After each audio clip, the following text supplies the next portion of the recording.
Hello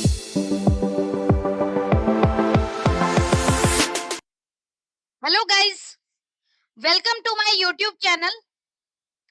आज की class में हम लोग पढ़ने वाले हैं इटरेटिव स्टेटमेंट के बारे में। जो हमने लास्ट वीडियो में किया था वो बेसिकली कंडीशनल स्टेटमेंट था और कंडीशनल स्टेटमेंट के डिफरेंट डिफरेंट टाइप्स के बारे में हमने देखा था। आज की वीडियो में हम लोग बेसिकली इटरेटिव स्टेटमेंट के बारे में देखेंगे। इटरेटिव स्टेटमेंट का मतलब है कि ऐसा स्टेटमेंट जिसमें हम लोग किसी पार्टिकुलर कोड को या ब्लॉक ऑफ कोड को मल्टीपल टाइम्स रिपीट करते हैं। इटरेशन का सिंपल मीनिंग होता है रिपीटेशन और लूपिंग। अगर हम इटरेटिव स्टेटमेंट की बात करते हैं तो इटरेटिव स्टेटमेंट बेसिकली क्या है, सेट ऑफ इंस्ट्रक्शन को मल्टीपल टाइम्स एग्जीक्यूट करता है। और अगर हम पाइथन में इटरेटिव स्टेटमेंट की बात करें तो बेसिकली दो इटरेटिव स्टेटमेंट हैं, एक फॉर और दूसरा व्हाइल लूप। इसको हम लोग एक एक करके पढ़ेंगे। सबसे पहले कंसेप्ट आता है फॉर व्हाइल लूप का। While loop repeatedly executes a block of code as long as the specified condition is true। मतलब व्हाइल लूप में बेसिकली क्या होता है कि इसमें हम लोग कंडीशन देते हैं और कंडीशन जब तक ट्रू होगा तब तक एग्जीक्यूट चलता रहेगा, लूप चलता रहेगा। और अगर कंडीशन फॉल्स हो जाएगा तो व्हाइल लूप जो है उसमें क्या होता है कि हम लोग स्टेटमेंट जो लिखते हैं वो टर्मिनेट हो जाता है। The while loop is an exit control loop. मतलब क्या है कि इसमें पहले क्या होता है कि जो भी हम लोग कंडीशन देते हैं, कंडीशन के आधार पे एग्जीक्यूट होता है ब्लॉक, उसके बाद कंडीशन दोबारा से चेक होती है। और ये कंडीशन जब तक चलती रहेगी तब तक क्या होगा, आपका स्टेटमेंट एग्जीक्यूट करता रहेगा। जैसे ही कंडीशन फॉल्स होगी तो लूप से एग्जिट हो जाएगा। व्हाइल लूप में run infinitely if the condition remains true. जो आपकी लूपिंग स्टेटमेंट है वो बेसिकली अगर कोई ऐसा कंडीशन आ जाए जिसमें हमेशा ही रिजल्ट ट्रू हो तो उस केस में क्या होता है कि रिजल्ट इनफाइनाइट टाइम तक लूप चलता रहता है।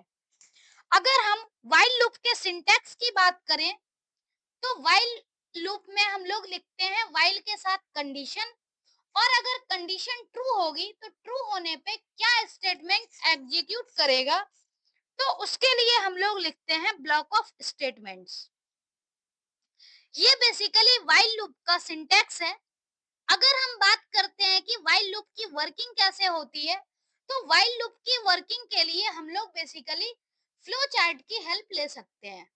अब यहाँ पर व्हाइल लूप की अगर हम बात करें तो व्हाइल लूप में क्या होता है, सबसे पहले जैसे कोई भी प्रोग्राम का स्टेटमेंट रहा तो स्टेटमेंट जैसे ही व्हाइल लूप में एंटर करेगा पहले कंडीशन चेक होगी।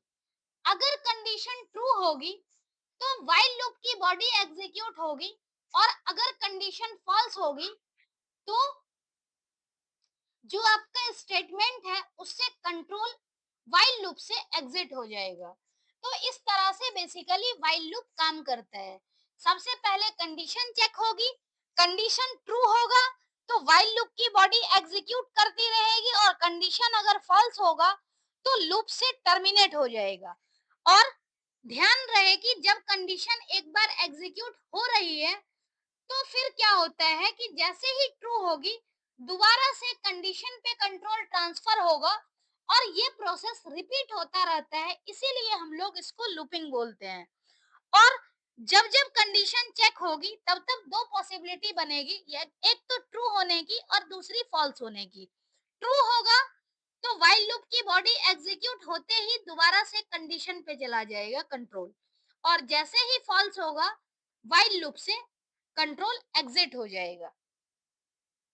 बेसिकली ये वर्किंग होता है व्हाइल लूप का। अब हम लोग व्हाइल लूप को एग्जांपल के थ्रू देखते हैं। एक स्टेटमेंट दिया हुआ है, write a Python program using a while loop to find the sum of first 10 natural number. अब फर्स्ट 10 नेचुरल नंबर का हमें सम निकालना हो तो ऑब्वियस सी बात है कि बार बार सम का प्रोसेस रिपीट होता रहेगा, और फर्स्ट 10 का निकालना है तो हमें कंडीशन भी देनी होगी फर्स्ट 10 तक के लिए ही। जैसे ही 10 के बाद 11th नंबर पे जाएगा तो क्या होगा, लूप एग्जिट हो जाएगा। तो इसके लिए हम लोग क्या करते हैं, क्योंकि फर्स्ट 10 नेचुरल नंबर की बात की जा रही है, तो हम लोग इसको क्या करते हैं, सबसे पहले एक नम नाम का वेरिएबल लेंगे, या वेरिएबल कोई भी हो सकता है, उसको हम लोग वैल्यू इनिशियलाइज करेंगे 1 से, क्योंकि फर्स्ट नेचुरल नंबर जो होता है वो 1 ही होता है। उसके बाद क्या है, स्टार्टिंग में चूंकि नंबर 1 रहेगा तो स्टार्टिंग में सम की वैल्यू हमेशा 0 रहेगी, क्योंकि जब तक हमने किसी चीज को ऐड नहीं किया है, किसी नंबर को ऐड नहीं किया, तो हमारा जो सम होगा, सम की वैल्यू इनिशियली 0 रहेगी। अब हमें कंडीशन देना है व्हाइल लूप का। व्हाइल लूप, और व्हाइल लूप में हम कंडीशन देंगे। कंडीशन क्या देंगे, तो जो हमारा नंबर होना चाहिए, जैसे 1 है तो 1 से स्टार्ट होगा, तो ये नंबर की वैल्यू 10 या 10 से हमेशा लेस होना चाहिए। 10 से जैसे ही इंक्रीज करेगा लूप टर्मिनेट हो जाएगा। तो यहाँ पर क्या है, व्हाइल लूप में हमने कंडीशन दे दी while num less than equal to 10। इससे क्या होगा कि व्हाइल की कंडीशन 1 2 3 इस तरह से इंक्रीज होते जाएगी और 10 तक ये चलता रहेगा। जैसे ही 10 के बाद कंडीशन 10 के बाद 11 वैल्यू हो जाएगी, तो वहां पर क्या होगा, लूप टर्मिनेट हो जाएगा। तो ये स्टेटमेंट लिखा हुआ है। अब क्या है, स्टार्टिंग में हमारे पास सम की वैल्यू 0 है, यहाँ भी सम की वैल्यू 0 है, मतलब सम की वैल्यू हमने ली। अब पहली बार में हमारा जो नंबर होगा वो 1 होगा, क्योंकि हमने नंबर को 1 से इनिशियलाइज किया है। तो जब सम कैलकुलेट हम करेंगे तो सम हमारा 0 प्लस 1 यानी 1 होगा। अब इस टाइम पे सम की वैल्यू हमारी 1 हो चुकी है, और जो हमारा नंबर है वो नम प्लस 1 यानी नंबर की वैल्यू 1 से इंक्रीज हो गई। अगर हम इसको देखते हैं तो शुरुआत में जब नम 1 था तो सम हमारा शुरू में ही 0 था।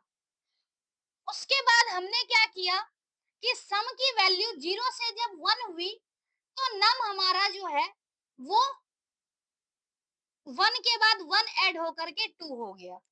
ऐसे ही फिर कंडीशन चेक होगी कि नंबर जो 2 है वो क्या लेस देन 10 है, तो यस लेस देन 10 है, मतलब ये लूप जो है ये दोनों लाइन एग्जीक्यूट होती रहेगी। और ये लास्ट स्टेटमेंट कब एग्जीक्यूट होगा, जब व्हाइल लूप से कंट्रोल एग्जिट हो जाएगा। तो ये प्रोसेस अभी चलता रहेगा, ये रिपीट होता रहेगा जब तक कंडीशन ट्रू रहती है। अब यहाँ पर क्या है, 2 सम हमारे पास 1 था और नंबर 2 हो गया, इट मींस अब सम की वैल्यू 3 हो गई। और जब सम की वैल्यू 3 होगी तो हमारा जो नंबर है वो 3 हो जाएगा। अब 3 दोबारा से कंट्रोल ट्रांसफर होगा व्हाइल लूप के पास। अब इस टाइम में 3 चेक होगा, और इस तरह से 3 भी है वो लेस देन इक्वल टू 10 है, मतलब 3 से कम है, तो यहाँ पर भी कंडीशन ट्रू है। अब 3 में फिर से जो हम सम कैलकुलेट करेंगे तो 3 प्लस 3 कैलकुलेट होगा बेसिकली, तो सम हमारा 6 हो गया, लेकिन नंबर जो है नंबर हमारा 4 हुआ। इस तरह से क्या है कि सम भी हमारा इंक्रीज होता जा रहा है और नंबर भी इंक्रीज होता जा रहा है। जब तक ये नम की वैल्यू जब तक 10 रहेगी तब तक ये कंडीशन ट्रू रहेगा। जैसे ही 10 की वैल्यू 11 नंबर की वैल्यू 11 हो जाएगी तो उस टाइम पे क्या होगा, लूप हमारा टर्मिनेट हो जाएगा। और लूप टर्मिनेट होने के बाद क्या होता है बेसिकली कि यहाँ पर जब भी हम लोग लूप टर्मिनेट करेंगे तो एक स्टेटमेंट है print sum of natural number, यानी इस टाइम में जो सम की फाइनल वैल्यू है ये प्रिंट होगी। तो सम की फाइनल वैल्यू प्रिंट होने के लिए अब यहाँ पर क्या है, सम की फाइनल वैल्यू जो आएगी वो बेसिकली 55 आएगी।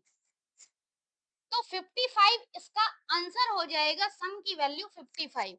इसमें बेसिकली क्या हुआ, पहले हमारा सम की वैल्यू 0 था, 0 में 1 ऐड हो गया, फिर 2 ऐड हो गया, फिर 3 ऐड हो गया। इस तरह से सम की वैल्यू इंक्रीज होते गई जब तक हमारा नम की वैल्यू 10 था। जैसे ही 10 से इंक्रीज हुआ, 10 से वैल्यू इंक्रीज होते ही ये 10 लेस देन इक्वल टू 10 तक कंडीशन ट्रू था। 10 से जैसे ही वैल्यू 11 होगा, ये लूप टर्मिनेट हो जाएगा और लूप टर्मिनेट होने के बाद डायरेक्टली कंट्रोल ट्रांसफर होगा प्रिंट स्टेटमेंट पे और प्रिंट की वैल्यू सम प्रिंट हो जाएगी। यानी सम की जो भी वैल्यू है 55 वो प्रिंट हो जाएगी। यहाँ पर तो हमने क्या किया, 10 जो ये वैल्यू ली है, बेसिकली n की वैल्यू वो हमने 10 ली है अपने आप ही, यहाँ हमने फिक्स कर दिया। जो दूसरा प्रोग्राम है इसमें क्या किया हुआ है, जो n की वैल्यू है उसको हम लोग यूजर से इनपुट दे रहे हैं और यूजर से इनपुट देने का मतलब है कि जो हमारा व्हाइल लूप चलेगा वो बेसिकली n तक चलेगा। यहाँ पर भी सेम, स्टार्टिंग में हमारी नम की वैल्यू 1 हो गई क्योंकि फर्स्ट n नेचुरल नंबर है, तो जाहिर सी बात है नम की वैल्यू 1 रहेगी, सम हमारा 0 रहेगा। इस कंडीशन में क्या है, हम यूजर से इनपुट लेंगे। मान लेते हैं कि यूजर ने 5 एंटर कर दिया, तो यूजर ने जब 5 एंटर किया तो यहाँ पर कंडीशन जो बन गई वो बन गई while num is less than equal to 5। अब इस तरह से क्या है, सेम प्रोसेस चलता रहेगा और 5 तक की कंडीशन ट्रू रहेगी। जैसे ही 5 से 1 इंक्रीज हो करके ये वैल्यू 5 की जगह 6 हो जाएगा, तो लूप टर्मिनेट होगा और लूप टर्मिनेट होने के बाद डायरेक्ट कंट्रोल ट्रांसफर होगा प्रिंट स्टेटमेंट पर और जो सम की फाइनल वैल्यू होगी वो प्रिंट हो जाएगी। मतलब इस कंडीशन में जब हम लोग 5 देते हैं तो सम की फाइनल वैल्यू जैसे है, सम की फाइनल वैल्यू 10 आ गई। तो इस तरह से क्या है कि सम की वैल्यू प्रिंट होगी और इसमें हम लोग यूजर से इनपुट ले रहे हैं। तो बेसिकली इस तरह से व्हाइल लूप आपका काम करता है।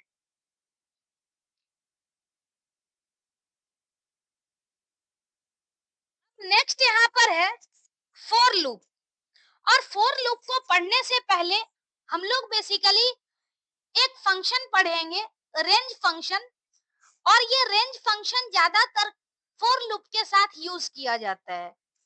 अगर हम रेंज की बात करें तो रेंज फंक्शन में क्या होता है कि हमारे पास जो कंसेप्ट है बेसिकली रेंज का, अगर हम रेंज फंक्शन को पढ़ें तो रेंज में एक तो जैसे रेंज है, अब रेंज के बाद यहाँ पर आपका होता है स्टार्ट, स्टार्ट के बाद स्टॉप और एक होता है स्टेप। तो इस तरह से बेसिकली हमारा रेंज फंक्शन काम करता है। अब इसमें ध्यान ये रखना है कि स्टार्ट वैल्यू और स्टेप वैल्यू हमेशा जो होता है वो ऑप्शनल होता है। स्टॉप की वैल्यू हमेशा मैंडेटरी होती है। मतलब अगर सिंगल वैल्यू दे रखी है तो सिंगल वैल्यू का मतलब है कि हमारे पास जो गिवन है वो स्टॉप की वैल्यू गिवन है। अगर दो वैल्यू गिवन है इसका मतलब क्या है, स्टार्ट और स्टॉप की वैल्यू गिवन है। और अगर तीन वैल्यू गिवन होगा तो इसका मतलब क्या है, स्टार्ट, स्टॉप और स्टेप तीनों वैल्यू गिवन है। अब इस कंडीशन में अगर हम लोग देखें तो बेसिकली क्या होता है कि यहाँ पर जो स्टार्ट की वैल्यू है वो स्टार्ट की वैल्यू बाय डिफॉल्ट क्या होती है, 0 होती है। अगर स्टॉप की बात की जाए तो स्टॉप हमारा हर केस में गिवन होता है और स्टेप की वैल्यू हमेशा जो होती है वो बाय डिफॉल्ट 1 होती है। तो मतलब अगर हमने स्टार्ट और स्टेप को डिफाइन नहीं किया है, तो बाय डिफॉल्ट स्टार्ट की वैल्यू 0 लेगा और स्टेप की वैल्यू 1 लेगा। अगर हमने स्टार्ट और स्टॉप डिफाइन किया है, तो उस केस में क्या होगा, स्टार्ट और स्टॉप तो हमारे डेफिनेशन से लेगा, लेकिन स्टेप की वैल्यू 1 लेगा। और जब हम लोग तीनों वैल्यू देंगे, तो स्टार्ट, स्टॉप और स्टेप तीनों गिवन स्टेटमेंट से लेगा। अब ध्यान रहे कि जो हमारा स्टार्ट स्टॉप स्टेप है, ये जरूरी नहीं है कि हर टाइम में पॉजिटिव में हो, ये वैल्यू निगेटिव में भी हो सकती है। तो बेसिकली इस तरीके से क्या है कि हम लोग स्टार्ट, स्टॉप और स्टेप का यूज करते हैं रेंज फंक्शन के साथ। अब यहाँ पर हम लोग बेसिकली केस, 4 केस देखेंगे, जिसमें पहला केस है, और पहले केस में यहाँ पर लिस्ट फंक्शन दिया हुआ है। बेसिकली लिस्ट फंक्शन का यूज करके हम लोग क्या कर सकते हैं, वैल्यू की लिस्ट बना सकते हैं, और लिस्ट को हम रिप्रेजेंट करते हैं स्क्वायर ब्रैकेट से, ऐसा हमने पढ़ा भी था। नेक्स्ट यहाँ पर बात आती है केस 1 में x equal to list range 5। तो इस कंडीशन में क्या है कि सिर्फ एक वैल्यू दे रखी है, तो एक वैल्यू देने का मतलब क्या है कि ये वैल्यू जो है ये स्टॉप की वैल्यू है। तो स्टॉप की वैल्यू होगी, इसका मतलब क्या है, स्टार्ट हमारा कहाँ से स्टार्ट होगा, स्टार्ट 0 से स्टार्ट होगा, लेकिन अभी भी स्टेप नहीं दिया हुआ है। तो बाय डिफॉल्ट स्टार्ट जब 0 होता है, स्टेप 1 होता है। तो इस तरह से हम लोग क्या करेंगे, स्टार्ट से हमें स्टॉप तक पहुंचना है, लेकिन ध्यान ये रखना है कि जो स्टॉप की वैल्यू होती है वो कभी भी इंक्लूड नहीं होती है।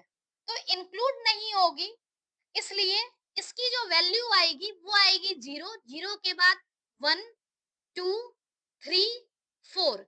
इस तरह से रेंज फंक्शन काम करता है। जब सिंगल वैल्यू दी जाती है, तो सिंगल वैल्यू दी जाने पर हम लोग क्या करते हैं, स्टार्ट हम 0 से स्टार्ट करते हैं और 0 टू n-1 तक चलता है, और इसमें जो गैप होता है वो 1 का गैप होता है। तो हम लोग दूसरे एग्जाम्पल पे अगर देखते हैं, तो दूसरे एग्जाम्पल में वैल्यू दे रखी है 3 और 6। इसका मतलब क्या है कि जो पहली वैल्यू है वो स्टार्ट की है और दूसरी वैल्यू स्टॉप की है, लेकिन तीसरी कोई वैल्यू नहीं दे रखी है। तो स्टार्ट और स्टॉप तो दिया हुआ है और स्टेप कुछ भी नहीं है, इसका मतलब स्टेप की जो वैल्यू होगी वो बाय डिफॉल्ट 1 होगी। तो 3 से 6 तक वैल्यू दे रखी है, इसका मतलब हमें कहां तक पहुंचना होगा, 3 से n-1 यानी 6-1 5 तक। मतलब ये 3, 4 और 5, ये 3, 4, 5 की लिस्ट बनेगी, जो कि केस 2 में है। नेक्स्ट एग्जांपल हम लोग देखते हैं केस 3। केस 3 में बेसिकली यहाँ पर स्टार्ट की वैल्यू भी दे रखी है 3, स्टॉप की वैल्यू भी दे रखी है 20, और जो स्टेप है, स्टेप इसमें 2 दे रखा है। इसका मतलब क्या है कि जो हम लोग लिस्ट बनाएंगे उसमें वैल्यू में 2 का गैप आना चाहिए। तो 2 का गैप लाने के लिए हमें क्या करना है, स्टार्ट करना है 3 से। तो 3 से हम स्टार्ट करेंगे, 3 के बाद 2 का गैप देने से क्या होगा, 5, फिर 7, 9, 11, और ये कहां तक जाएगा, 19 तक। अगर 19 के बाद हमने 21 लिख दिया, तो बेसिकली ये क्या होगा, रेंज से बाहर हो जाएगा। और आपको पता ही है कि रेंज वाली वैल्यू भी इवन इंक्लूड नहीं होती है। तो इस कंडीशन में क्या है, केस 3 में स्टार्ट, स्टॉप और स्टेप तीनों की वैल्यू दे रखी है, इसलिए इसके अकॉर्डिंग लिस्ट बना हुआ है। चौथा केस अगर हम ध्यान से देखें, तो इसमें स्टार्ट भी है, स्टॉप भी है और स्टेप भी है। इसमें लेकिन क्या है कि स्टेप हमारा माइनस में है। माइनस में स्टेप कहने का मतलब है कि यहाँ पर हमें वैल्यू ऐड नहीं करना है, सब्ट्रैक्ट करते जाना है। और कहाँ तक करना है, तो रेंज के एक पहले तक। तो इसको अगर हम लिखना स्टार्ट करें, पहली वैल्यू स्टार्ट होगी 0 से, नेक्स्ट वैल्यू -1 है स्टेप, मतलब 0 -1 यानी नेक्स्ट वैल्यू -1, -1 में फिर से -1 करोगे तो ये वैल्यू -2, और ये कब तक चलेगा, तो -8 तक।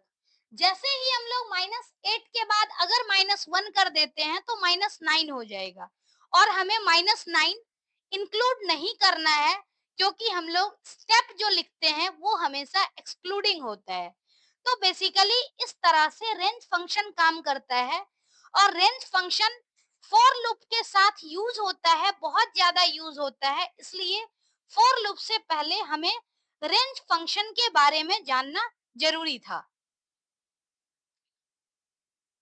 अब नेक्स्ट हम लोग पढ़ते हैं for loop. For loop basically हम लोग यूज कब करते हैं, जब हमें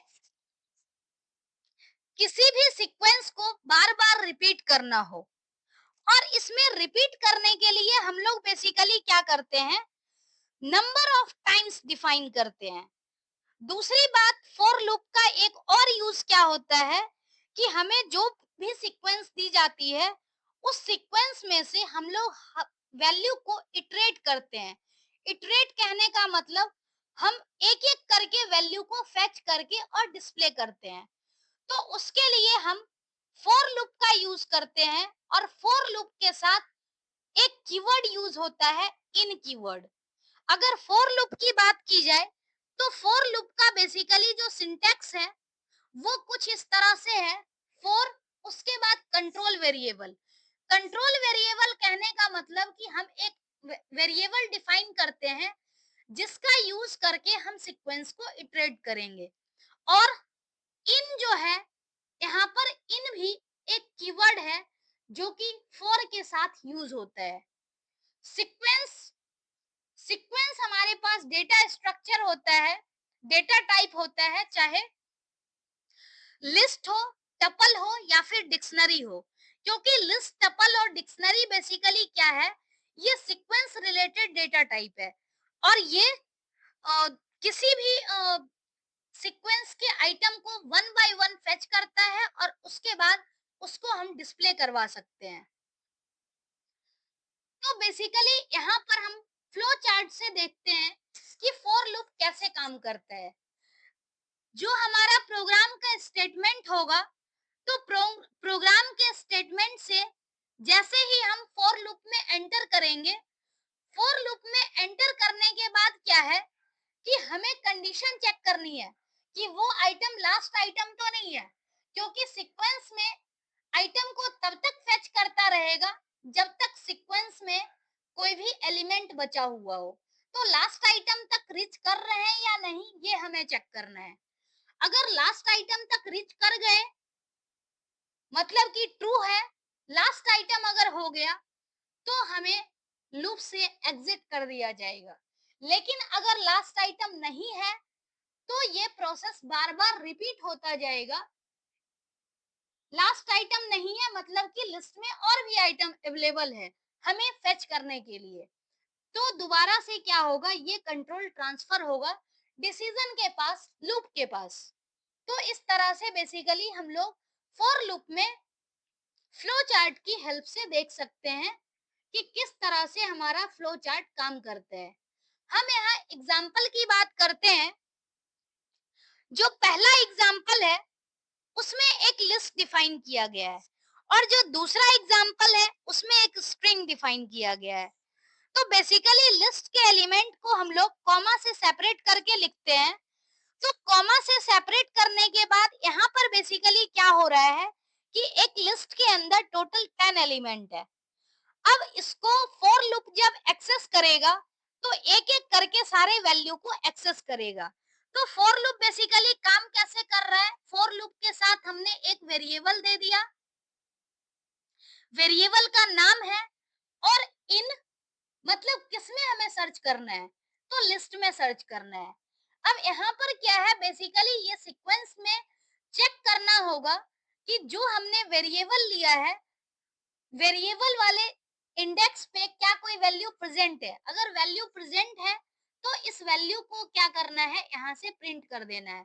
अब इस केस में सबसे पहले जैसे वेरिएबल 1 है तो लिस्ट के अंदर जो इंडेक्स होता है वो होता है 0 1 2 3 4, इस तरह से चलता रहता है। सेम यही इंडेक्स जो है वो स्ट्रिंग के केस में भी होता है 0 1 2 3 एंड सो ऑन।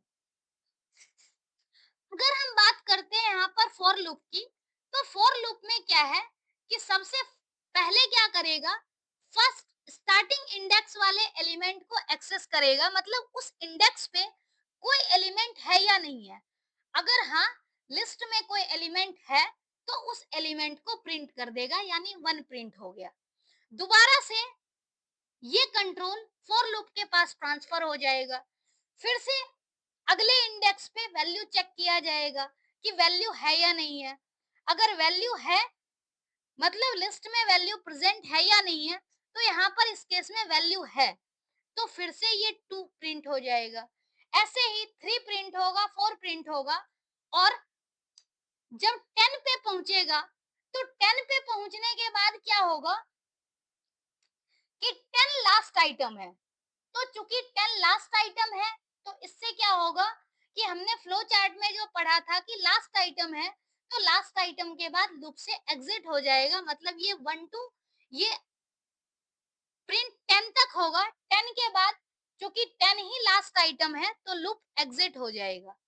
इसी तरह से सेम काम करता है स्ट्रिंग में, और स्ट्रिंग में जो सीक्वेंस ऑफ कैरेक्टर है उसको एक एक करके फेच करते हैं। तो यहाँ पर पहली बार में क्या करेगा, फॉर, उसके बाद इच कैरेक्टर, स्ट्रिंग में कैरेक्टर प्रेजेंट है तो पहला हमारा आई प्रिंट हो जाएगा। अभी भी कंडीशन चेक होगा कि लास्ट कैरेक्टर तो नहीं है, तो लास्ट कैरेक्टर नहीं है, कंडीशन फॉल्स है, तो यहाँ पर ये लूप चलता रहेगा। अब यहाँ पर ये एन प्रिंट होगा, फिर आई प्रिंट होगा, फिर आई प्रिंट होगा, लास्ट में जब ए प्रिंट होगा तो ए के टाइम में चेक होगा कि क्या ये सीक्वेंस जो है वो लास्ट है, मतलब जो कैरेक्टर है वो लास्ट कैरेक्टर है। तो लास्ट कैरेक्टर तो है ही, मतलब कंडीशन ट्रू हो जाएगी, तो लास्ट कैरेक्टर प्रिंट करके और लूप से टर्मिनेट हो जाएगा। तो इस तरीके से बेसिकली क्या होता है, हम सीक्वेंस को इटरेट करने के लिए भी फॉर लूप का यूज करते हैं। नेक्स्ट और हम एग्जांपल देखते हैं, बेसिकली प्रोग्राम देखेंगे। जैसे हमने फॉर लूप का यूज व्हाइल लूप का यूज करके सम को प्रिंट किया है, उसी तरीके से हम फॉर लूप का यूज करके भी सम प्रिंट कर सकते हैं। और इस केस में क्या है, फॉर लूप को यूज करना है। फॉर लूप में बेसिकली हम लोग रेंज फंक्शन का यूज करके अपने काम को आसान कर सकते हैं। सबसे पहले जब हम बात करेंगे 10 नेचुरल नंबर का सम, तो जाहिर सी बात है कि हमारे दिमाग में ये आना चाहिए कि रेंज स्टार्ट कहाँ से होगा और स्टॉप कहाँ से होगा। तो स्टार्टिंग वैल्यू नेचुरल नंबर है तो स्टार्टिंग वैल्यू तो 1 होती है, लेकिन 10 नेचुरल नंबर है तो एंडिंग वैल्यू क्या होनी चाहिए, अप टू 10 होना चाहिए। क्योंकि 10 को हमें इंक्लूड करना है, इसका मतलब रेंज का जो स्टॉप वैल्यू है वो 11 होगा, तभी ये रेंज 1 टू 10 तक चल पाएगा। अब यहाँ पर बाय डिफॉल्ट वैल्यू चूंकि स्टेप 1 होता है, तो इसीलिए हमें यहाँ पे अलग से वैल्यू यूज करने की जरूरत नहीं है स्टेप की। हम सिंपली रेंज फंक्शन में स्टार्ट और स्टॉप का यूज करके काम चला सकते हैं। अब यहाँ पर क्या है, फॉर नम, यानी हमें रेंज में नंबर चेक करना है। ये रेंज भी बेसिकली सीक्वेंस की तरह ही काम कर रहा है। नंबर चेक होगा रेंज में, तो पहली बार में क्या होगा, 1। अब 1, सम तो हमारा 0 था, लेकिन नम की वैल्यू 1 है, तो इस कंडीशन में सम की वैल्यू हमारी 1 आ गई। और फिर अब सम की वैल्यू हमारी 1 अपडेटेड है।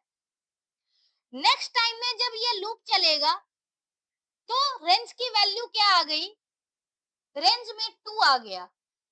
फिर से जब 2 होगा तो सम की वैल्यू जब कैलकुलेट होगी तो सम की वैल्यू पहले से 1 है, इसमें 2 ऐड हो जाएगा, यानी सम की वैल्यू अब 3 हो गई। तो ये प्रोसेस जो है ये तब तक चलता रहेगा जब तक कि ये वैल्यू यहाँ पर 10 हो, और 10 जब होगा तो 10 होने के बाद यहाँ पर सम की फाइनल वैल्यू आ जाएगी। जैसे ही 10 से 11 होगा वैल्यू, तो 11 चूंकि यहाँ हो नहीं सकता, क्योंकि रेंज जो है वो रेंज अप टू 10 ही लेगा, क्योंकि 10 इसकी स्टॉप वैल्यू है। तो इस तरह से हम लोग क्या कर सकते हैं, रेंज में यूज करके हम लोग n-1 तक वैल्यू दे करके हम लोग लूप को कंट्रोल कर सकते हैं। अब जब ये टर्मिनेट हो गया लूप, तो यहाँ से क्या है, कंट्रोल आ जाएगा प्रिंट स्टेटमेंट के पास, और यहाँ से सम ऑफ नेचुरल नंबर और सम की जो फाइनल वैल्यू होगी वो प्रिंट हो जाएगी। तो बेसिकली आउटपुट भी यहाँ पर आपका जो है ये 55 आ रहा है। तो इस तरह से हम लोग फॉर लूप का यूज करके भी सम को प्रिंट करवा सकते हैं। बेसिकली फॉर लूप और व्हाइल लूप में बेसिक डिफरेंस ही यही है कि व्हाइल लूप में हम लोग कंडीशन डिफाइन करते हैं, और फॉर लूप में हम लोग ये डिफाइन करते हैं कि कितनी काउंटिंग तक कितने टाइम्स लूप चल सकता है। तो बेसिकली यही फर्क है। जो हमारा फॉर लूप है वो काउंटर कंट्रोल लूप है, क्योंकि इसमें हम लोग काउंटिंग की बात करते हैं, और जो व्हाइल लूप है वो कंडीशन कंट्रोल लूप होता है, क्योंकि उसमें बेसिकली कंडीशन पे ही सारी बातें होती है। अब नेक्स्ट है ब्रेक एंड कंटिन्यू स्टेटमेंट। अगर हम ब्रेक एंड कंटिन्यू स्टेटमेंट की बात करें, तो break and continue statement basically इसलिए यूज होता है ताकि हम लूप को इमीडिएटली टर्मिनेट कर सकें। अब तक तो हमने यही पढ़ा है कि लूप में जो कंडीशन है, कंडीशन जब तक ट्रू होती रहेगी तब तक हमारा लूपिंग स्टेटमेंट यूज होता रहेगा। तो बेसिकली इस तरीके से हम लोग लूप स्टेटमेंट का यूज करते हैं। लेकिन ब्रेक और कंटिन्यू स्टेटमेंट बेसिकली क्या होता है, ये सीक्वेंस को कंट्रोल करता है कि जो लूप है लूप को फोर्सफुली किस टाइम पे हम स्मॉल ड्यूरेशन के लिए पॉज लगा सकते हैं या फिर परमानेंटली टर्मिनेट कर सकते हैं। तो उसके लिए हमारे पास दो स्टेटमेंट है। एक स्टेटमेंट होता है ब्रेक, दूसरा स्टेटमेंट होता है कंटिन्यू।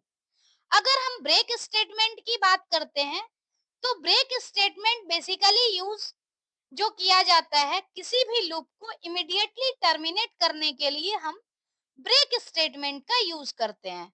नेक्स्ट है it is typically used with conditional statement.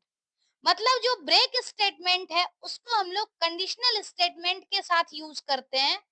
जैसे कि हम लोग लूपिंग यूज कर रहे हैं, तो लूप में बेसिकली कंडीशन या काउंटर के आधार पर ही होता है। तो हम लोग को अगर फोर्सफुली लूप को टर्मिनेट करना हो तो उसके लिए हम ब्रेक स्टेटमेंट का यूज कर सकते हैं। दूसरा जो कंटिन्यू स्टेटमेंट है, कंटिन्यू स्टेटमेंट बेसिकली क्या करता है, सिर्फ करंट इटरेशन के जो स्टेटमेंट है उसको एग्जीक्यूट, उसको पॉज कर देता है, स्किप कर देता है, और उसके बाद दोबारा से जो कंट्रोल है वो नेक्स्ट इटरेशन के लिए ट्रांसफर हो जाती है। इसको हम लोग एग्जाम्पल से देखेंगे तो शायद और अच्छे से क्लियर हो पाएगा। स्टार्ट करते हैं हम लोग एग्जाम्पल। पहला एग्जाम्पल यहाँ पर दिया हुआ है। इसमें बेसिकली एक लिस्ट बनाया हुआ है, फ्रूट नाम का, फ्रूट्स है, और फ्रूट्स में हम लोग क्या कर सकते हैं कि एक एक वैल्यू को हम लोग प्रिंट करा सकते हैं। जैसे हमने कंडीशन दिया है, तो पहला कंडीशन है एप्पल, यानी एक्स जब फेच करेगा तो फ्रूट में वैल्यू आ गई एप्पल की। लेकिन क्या है कि इस टाइम पर ब्रेक स्टेटमेंट एग्जीक्यूट नहीं करेगा। क्यों नहीं एग्जीक्यूट करेगा? क्योंकि यहाँ पर अगर इंडेंटेशन ना हो तो बाय डिफॉल्ट जो नेक्स्ट लाइन होती है वो इफ के साथ होती है, कंडीशनल स्टेटमेंट के साथ होती है। तो यहाँ पर क्या है, अगर फर्स्ट इटरेशन में एक्स की वैल्यू जो है, फ्रूट की वैल्यू अगर फेच हो गई एप्पल, तो क्या ये एप्पल बनाना के बराबर है? नहीं है। तो इट मींस कंडीशन फॉल्स हो गई। और जब कंडीशन फॉल्स हो गई तो ये भी लाइन एग्जीक्यूट नहीं करेगी। सिर्फ प्रिंट क्या होगा यहाँ पर, तो प्रिंट हमारा एक्स की वैल्यू हो जाएगा और ये प्रिंट यहाँ पर होगा एप्पल। अब ये प्रिंट होते ही फिर से कंट्रोल ट्रांसफर होगा फॉर लूप में। अब फॉर लूप में जैसे ही कंट्रोल ट्रांसफर होगा तो अगला जो लिस्ट का आइटम है वो फेच करेगा बनाना। अब बनाना को जब हम कंपेयर करेंगे बनाना से, तो जाहिर सी बात है कि ये स्टेटमेंट ट्रू हो गया। और जब स्टेटमेंट यहाँ पर बनाना के केस में, ये यहाँ पर तो एप्पल ही था, बनाना के केस में ये स्टेटमेंट जो है सेकेंड इटरेशन में ये ट्रू हो जाएगा। तो सेकेंड इटरेशन में ट्रू होगा, इसका मतलब क्या है, ब्रेक स्टेटमेंट भी एग्जीक्यूट करेगा। और जब ब्रेक स्टेटमेंट एग्जीक्यूट करेगा तो लूप अपने आप टर्मिनेट हो जाएगा, मतलब एप्पल के बाद कोई भी आउटपुट जनरेट नहीं होगा। अगर इसी एग्जांपल में हम ब्रेक की जगह कंटिन्यू कर दें तो इसके आउटपुट पे क्या फर्क पड़ेगा, जरा हम वो देखते हैं। पहली कंडीशन तो एप्पल होगी, वो तो एज इट इज आएगी, क्योंकि यहाँ पर जो कंपैरिजन है वो कंपैरिजन ही फॉल्स हो रहा है। ये फर्स्ट कंडीशन में कंपैरिजन जो है वो फॉल्स हो रहा है, इसीलिए एप्पल एग्जीक्यूट होगा। दूसरे कंडीशन में क्या है कि जब सेकेंड एलिमेंट बनाना आएगा तो उसको हम बनाना से कंपेयर करेंगे। बनाना से कंपेयर करने के बाद क्या होगा कि जो आपका कंटिन्यू स्टेटमेंट है वो कंटिन्यू स्टेटमेंट एग्जीक्यूट होगा। क्यों एग्जीक्यूट होगा, क्योंकि इफ वाली कंडीशन ट्रू है। और जब स्टेटमेंट जब एग्जीक्यूट होगा तो मतलब वो करंट इटरेशन जो है वो स्किप हो जाएगा। और करंट इटरेशन स्किप होते के साथ ही फिर से कंट्रोल ट्रांसफर हो जाएगा लूप के पास। अब यहाँ पर क्या है, एप्पल फेच किया तो प्रिंट कर दिया, बनाना फेच किया तो यहाँ पर क्या है, कंटिन्यू स्टेटमेंट एग्जीक्यूट हो गया, जिस वजह से ये करंट इटरेशन जो है ये स्किप हो गई। अब तीसरे कंडीशन में जब चेरी को फेच करेगा तो इफ वाली कंडीशन फॉल्स हो जाएगी। और इफ वाली कंडीशन फॉल्स होगी तो कंटिन्यू स्टेटमेंट एग्जीक्यूट नहीं करेगा। इसका मतलब क्या है कि अगली स्टेटमेंट जो है प्रिंट स्टेटमेंट वो एग्जीक्यूट होगी। और प्रिंट स्टेटमेंट जैसे ही एग्जीक्यूट होगी तो इस केस में क्या है कि यहाँ पर चेरी प्रिंट हो जाएगा। तो इसका मतलब क्या है कि हमने ब्रेक स्टेटमेंट जब यूज किया तो जैसे ही कंडीशन फॉल्स हुई लूप हमारा टर्मिनेट हो गया। लेकिन कंटिन्यू के केस में क्या हुआ कि जो करंट इटरेशन है जहां पर कंडीशन ट्रू हुई थी वहां पर लूप को स्किप कर दिया, उसके बाद बाकी इटरेशन जो थे वो कंटिन्यू रह गए। तो बेसिकली यही जो है ब्रेक और कंटिन्यू स्टेटमेंट में फर्क होता है। अब एक एग्जांपल हम लोग को देखना है, और एग्जांपल स्टेटमेंट जो दिया हुआ है ये बेसिकली है कि एक नंबर है और उस नंबर को हमें चेक करना है कि ये नंबर प्राइम है या नहीं है। तो प्राइम नंबर चेक करने के लिए सबसे पहले तो हम यही देखते हैं कि उस नंबर को हम लोग डिवाइड करें 2 से स्टार्ट करके और नंबर के -1 तक। हमने ये वाला लॉजिक ऑलरेडी पहले भी देखा हुआ है किसी वीडियो में। तो यहाँ पर बेसिकली क्या है कि अगर हम बात करें इस प्रोग्राम की तो इसमें सबसे पहला जो स्टेटमेंट है इसमें क्या है कि यूजर से हम लोग को इनपुट यहाँ पर लेना है। यूजर से जैसे ही इनपुट लेंगे तो हमें ये मान करके चलना है कि फ्लैग की स्टेटमेंट फॉल्स है, मतलब ये जो नंबर है ये प्राइम नंबर नहीं है। अब हमें क्या करना है चेक करना है हमेशा कि जो नंबर होना चाहिए, मतलब जो हमें कंपैरिजन करनी है, क्योंकि कोई भी प्राइम नंबर होगा तो प्राइम नंबर तो 1 से ज्यादा होगा, 1 प्राइम नंबर हो नहीं सकता है। तो पहले हमें यही कंडीशन चेक करनी है कि नंबर 1 से ग्रेटर होना चाहिए। अगर नंबर 1 से ग्रेटर होगा तभी बाकी का काम हो पाएगा, क्योंकि नंबर जब तक ए से ग्रेटर नहीं होगा तब तक प्राइम नंबर हो ही नहीं सकता है। तो जब ये कंडीशन ट्रू होगी तो ट्रू होने के बाद बाकी स्टेटमेंट एग्जीक्यूट होगा। मतलब ये इफ ब्लॉक के अंदर सारे ब्लॉक लिखे हुए हैं। अब यहाँ पर हमने फॉर लूप लिखा है और इसमें जो हमें चेक करना है बेसिकली प्राइम नंबर का कंडीशन, वो कब तक चेक करना है, तो 2 से स्टार्ट करने हैं, क्योंकि 1 से डिवाइड करके हम प्राइम नंबर कभी चेक नहीं कर सकते। तो 2 से डिवाइड करना है, फिर 3 से डिवाइड करना, 4 से डिवाइड करना, और ये कब तक डिवाइड करना है, तो नंबर -1 तक डिवाइड करना है। जैसे हमने n की वैल्यू मान लो ले ली कि 10 चेक करना है कि ये प्राइम नंबर है या नहीं है, तो हम इसको डिवाइड किससे करेंगे, 2 से लेकर के 9 तक हमें चेक करना होगा इस नंबर को डिवाइड करके। अब यहाँ पर बात आती है कि नंबर को जब हम लोग एक एक करके डिवाइड करना शुरू करेंगे तो रिमाइंडर 0 आना चाहिए, और रिमाइंडर 0 आएगा मतलब कि वो जो नंबर है प्राइम नंबर नहीं है। और अगर रिमाइंडर इन केस 0 नहीं आता है तब हम चेक कर सकते हैं कि वो नंबर प्राइम नंबर है। तो यहाँ पर इफ की स्टेटमेंट हम लोग चेक करेंगे। अगर 0 होता है तो 0 होगा, तो इस केस में क्या है कि जो फ्लैग है, फ्लैग की वैल्यू वो चेंज हो जाएगी। चेंज हो जाएगी कि मतलब फ्लैग ट्रू है, फॉल्स से ट्रू हो गया, इसका मतलब यहाँ पर क्या है कि ये प्राइम नंबर नहीं है, डिवाइड हो रहा है।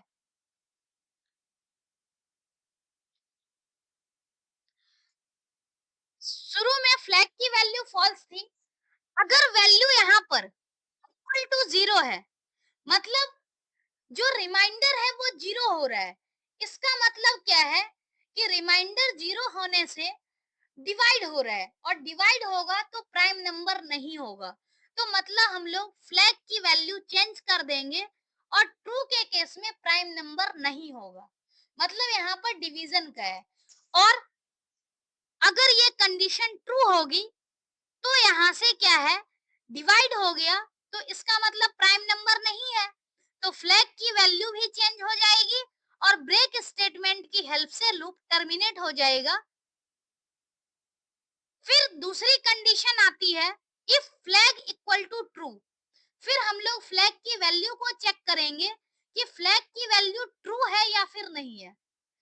अगर फ्लैग की वैल्यू ट्रू होगी तो इसका मतलब ये प्राइम नंबर नहीं है, और अगर फ्लैग की वैल्यू फॉल्स ही रह गया, ट्रू कभी यहाँ पर चेंज ही नहीं हुआ, तो इसका मतलब क्या है कि ये जो नंबर है ये अपडेट नहीं हुआ है, फ्लैग की वैल्यू फॉल्स ही रह गई, तो ये नंबर प्राइम नंबर हो गया।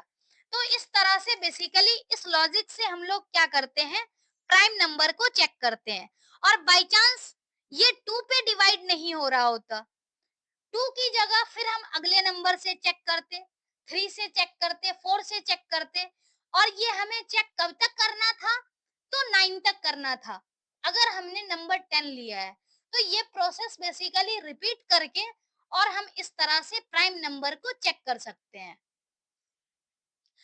आज का एक लास्ट टॉपिक है नेस्टेड लूप। और नेस्टेड लूप का ज्यादातर हम लोग यूज करते हैं पैटर्न जनरेट करने के लिए। अगर हम नेस्टेड लूप की बात करें तो नेस्टेड लूप का मतलब ही होता है a loop within within a loop. मतलब एक लूप के अंदर जब हम दूसरी लूप को यूज करेंगे तो इसका मतलब होता है नेस्टेड लूप। ऐसे ही एक इफ के अंदर दूसरे इफ को जब हम लोग यूज करेंगे तो यहाँ पर नेस्टेड इफ बनेगा। तो बेसिकली हम लोग एग्जांपल लेते हैं पैटर्न जनरेट करने का, क्योंकि इसी में ज्यादातर नेस्टेड लूप का कंसेप्ट आता है। सबसे पहले इस प्रोग्राम में हम यूजर से इनपुट ले रहे हैं कि हमें पैटर्न के अंदर कितने रो रखने हैं, और नंबर ऑफ रोज को जब हम लोग यहाँ पर डिफाइन करेंगे तो नंबर ऑफ रोज के लिए हमें यूजर से इनपुट लेना है, और यूजर जो भी वैल्यू इनपुट करेगा वो n की वैल्यू होगी। अब रेंज जो है, रेंज कहाँ तक चलेगा, तो उसके लिए हम लोग एक फॉर लूप यूज कर रहे हैं, और इस फॉर लूप में क्या है कि ये वैल्यू रिपीट कब होगी, रिपीट कहाँ से होगी, तो स्टार्ट से होगी, क्योंकि बाय डिफॉल्ट जो वैल्यू होती है वो स्टार्ट की 0 होती है। कहाँ तक चलेगी, तो जैसे यहाँ पर एग्जांपल दिया हुआ है कि यूजर ने 5 एंटर किया है, तो 5 एंटर किया है, मतलब ये लूप जो चलेगा, पहला लूप चलेगा 0 to 4 तक। अब 0 to 4 तक जब तक कंडीशन ट्रू रहेगी तब तक हमें क्या करना है, एक लूप के अंदर दूसरे लूप को यूज करना है। अब दूसरे लूप में जब हम लोग यूज करेंगे तो यहाँ पर क्या है कि जो हमने वैल्यू ली है बेसिकली आई की, वो 1 इंक्रीज करके, 1 इंक्रीज करने की क्यों जरूरत पड़ी, तो चूंकि यहाँ पर नंबर ऑफ रोज जो हमने 5 लिया है इस केस में, और यही अगर हम आई की वैल्यू सेम ले लेते हैं तो इस केस में क्या होगा कि ये 4 टाइम्स ही रो चलेगा। तो हमें अगर 5 चाहिए तो इसका मतलब क्या है, हमें 1 से इंक्रीज करना होगा, और जो दूसरी वाली लूप चलेगी वो 0 to 5 तक चलेगी। तो इसका हमें ध्यान में रखना है कि इस तरह से रेंज में हम लोग वैल्यू मॉडिफाई करते हैं। तो यहाँ पर क्या है कि जब पहली कंडीशन ट्रू होगी, मतलब रेंज जो है वो 0 रहेगा, तो उस केस में क्या है कि j की वैल्यू प्रिंट होगी, तो यहाँ पर उतनी बार स्टार प्रिंट होगा। मतलब i की वैल्यू जब 0 है तो 1 टाइम स्टार प्रिंट हो रहा है, फिर i की वैल्यू चेंज हो रही है, उसके बाद i की वैल्यू जैसे ही चेंज हो रही है तो नेक्स्ट टाइम में क्या हो रहा है, i की वैल्यू 1 से इंक्रीज हो रही है, तो यहाँ पर 2 स्टार प्रिंट हो रहा है, फिर 3 स्टार प्रिंट हो रहा है। तो इस तरीके से बेसिकली जो है वो स्टार की वैल्यू प्रिंट होते जाती है। और इस स्टेटमेंट का, ये जो प्रिंट स्टेटमेंट है, इसका मतलब क्या है कि एक ब्लैंक लाइन प्रिंट कर रहा है हर एक फॉर लूप के बाद। मतलब फॉर लूप की इटरेशन है, जो इनर वाली जो फॉर लूप है, ये वाली लूप, इसमें क्या है, लास्ट में प्रिंट स्टेटमेंट है। मतलब हमने एक बार स्टार जब प्रिंट किया तो एक बार स्टार प्रिंट करने के बाद हमें क्या करना है, लाइन चेंज करना है, और लाइन चेंज करने के लिए हम इस प्रिंट स्टेटमेंट को प्रिंट कर रहे हैं। तो इससे क्या होगा, अगली आउटपुट जो आएगी वो दूसरी लाइन में आएगी, फिर इसी तरह से जो नेक्स्ट आउटपुट होगी वो तीसरी लाइन में आएगी। तो बेसिकली इसी तरह से नेस्टेड लूप काम करता है। आज की क्लास में बेसिकली हमने फॉर लूप और व्हाइल लूप के बारे में सीखा, रेंज फंक्शन कैसे काम करता है उसके बारे में सीखा, ब्रेक कंटिन्यू स्टेटमेंट के बारे में सीखा, क्योंकि ब्रेक कंटिन्यू स्टेटमेंट लूप के साथ ही यूज होता है, और साथ ही हमने नेस्टेड लूप का कंसेप्ट पढ़ा। तो आज का बेसिकली जो भी टॉपिक था वो लूप से रिलेटेड था, और लूप में कुछ भी एडिशनल फैक्ट हम लोग यूज करते हैं तो वो सब हमने इंक्लूड किया। तो बेसिकली आज का जो टॉपिक है वो यहीं पर फिनिश हम लोग करते हैं, और बाकी नेक्स्ट क्लास में हम लोग करेंगे स्ट्रिंग से रिलेटेड टॉपिक। और अगली जो आने वाली 3-4 वीडियो जो होगी, 4-5 वीडियो जो भी आएगी, वो वीडियो थोड़ी लंबी होगी, क्योंकि हम लोग एक चैप्टर को, मतलब एक कंसेप्ट को एक वीडियो में करने की कोशिश करेंगे, ताकि वो पार्ट पार्ट में वीडियो ना बन सके। तो इस वजह से भले ही थोड़ा लंबा हो, लेकिन जो वीडियो होगा वो कंप्लीट एक कंसेप्ट का एक वीडियो होगा। तो थोड़ा पेशेंस के साथ आपको देखना है और सीखना है। आज के लिए हम लोग यहीं पर स्टॉप करते हैं। Thank you so much.